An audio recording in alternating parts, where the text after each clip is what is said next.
500 வேணுமோ 1000 வேணுமோ கேட்டு வாங்கிட்டு போக வேண்டியது. ஏன் இது மாதிரி பிச்சைக்காரத்தனமா ஒரு வேலை செய்றீங்க? என்ன மேடம் உங்ககிட்ட கேவலமா இருக்குதுங்க உங்க வேலை எல்லாம். எல்லாத்தையும் ஒண்ணு சட்டம் திட்டம் உங்களுக்கு தெரிஞ்சிருக்கணும். ரொம்ப ஓவரா ஆடுறீங்க.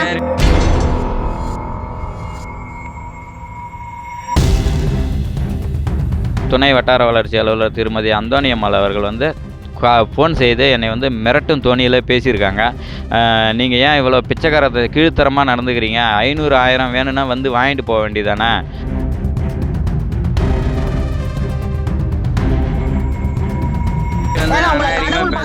கடவுள் பாருங்க உங்களை சீக்கிரமா தண்டிக்கிறாரு பாருங்க. இல்ல நான் என்ன சொல்றேன், இது மாதிரி அநாகரிகமா பேசாதீங்க. யோசிக்க மாட்டோம். நீங்க பேசுறது என்னமோ ஓவரா எது எடுத்தாலும் தப்பால காட்டுறது. ஆனா நீங்க இது மாதிரி அநாகரிகமா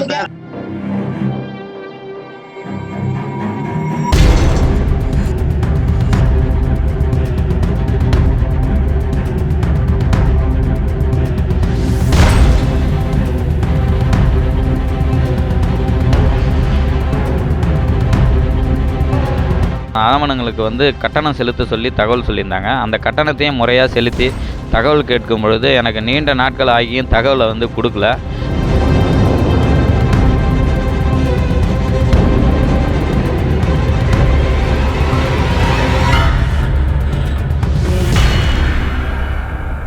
கள்ளக்குறிச்சி மாவட்டம் சங்கராபுரம் ஒன்றியம் செல்லம்பட்டு கிராமத்தினுடைய ஊராட்சி மன்ற துணைத் தலைவராக இருக்கேன். என்னுடைய பேர் வந்து சபரி. நான் சட்ட பஞ்சாயத்து இயக்கத்துலேயும் இருந்து ஆர்டிஐ தகவல் அறியும் உரிமை சட்டத்தை பயன்படுத்தி பல்வேறு ஊழல்களை வந்து வெளிக்கொண்டு வந்திருக்கேன். செல்லம்பட்டு கிராமத்தில் வந்து மகாத்மா காந்தி தேசிய ஊரக வேலைவாய்ப்பு திட்டத்தினுடைய சமூக தணிக்கை வந்து கடந்த காலங்கள் நடந்தது. அது சம்பந்தமான தகவல்களை வந்து தகவல் அறியும் உரிமை சட்டத்தில் சங்கராபுரம் வட்டார வளர்ச்சி அலுவலர் பொது தகவல் அலுவலருக்கு கேட்டிருந்தேன். இது சம்பந்தமாக அவங்க வந்து ஆவணங்களுக்கு வந்து கட்டணம் செலுத்த சொல்லி தகவல் சொல்லியிருந்தாங்க. அந்த கட்டணத்தையும் முறையாக செலுத்தி தகவல் கேட்கும் பொழுது எனக்கு நீண்ட நாட்கள் ஆகியும் தகவலை வந்து கொடுக்கல.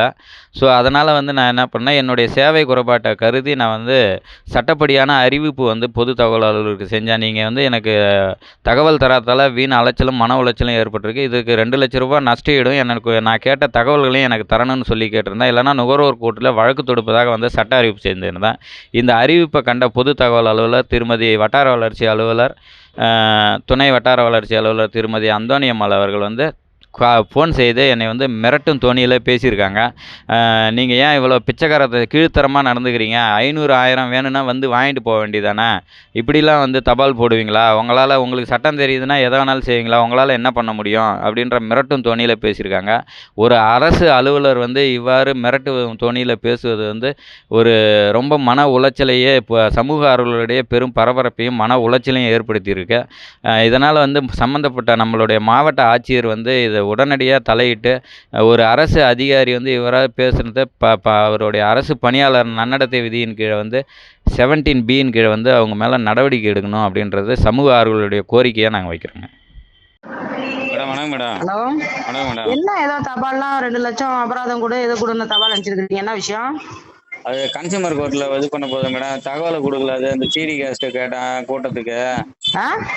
கூட்டம் நடந்தது. சிடி கேஸ்ட் என்ன கூட்டம் நடந்தது? கூட்டம் நடந்தது வீடியோ நகலுங்க மேடம். கிராம சபை கூட்டம். அந்த என்ஆர்ஜிக்குள்ள கிராம சபை கூட்டம். என்ஆர்ஜி இதுவா? ஆமா மேடம். அது பேமெண்ட் கட்ட சொல்லியிருந்தீங்க. பேமெண்ட் கட்டிருக்கிறேன். அந்த இது கொடுக்கல.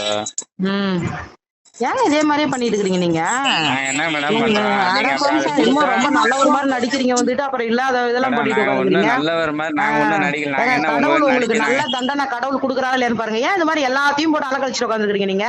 என்ன மேடம் பணம் வேணும்னா 500 வேணுமோ 1000 வேணுமோ கேட்டு வாங்கிட்டு போக வேண்டியது. ஏன் இது மாதிரி பிச்சைக்காரத்தனமா ஒரு வேலை செய்றீங்க? என்ன மேடம் உங்ககிட்ட கேவலமா இருக்குதுங்க உங்க வேலை எல்லாம். எல்லாத்தையும் ஒண்ணு சட்டம் திட்டம் உங்களுக்கு தெரிஞ்சிருக்கணும். ரொம்ப ஓவரா ஆடுறீங்க.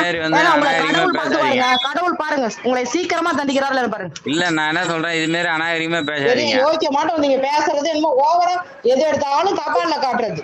ஆனா நீங்க இது மாதிரி அநாகரிகமா செய்திகளை உடனுக்குடன் தெரிந்து கொள்ள கீழ்கண்ட கேபிள் மற்றும் டிடிஹெச் நெட்வொர்க்குகளில் எம்நாடு செய்தி தொலைக்காட்சியை காணுங்கள். பாதகம் செய்பவரை கண்டால் நாம் பயம் கொள்ளலாகாது பாப்பா. மோதி மிதித்து விடு பாப்பா, அவர் முகத்தில் உமிழ்ந்து விடு பாப்பா. அண்மை செய்திகளை உடனுக்குடன் தெரிந்து கொள்ள இணைந்திருங்கள் எம்நாடு தொலைக்காட்சியுடன்.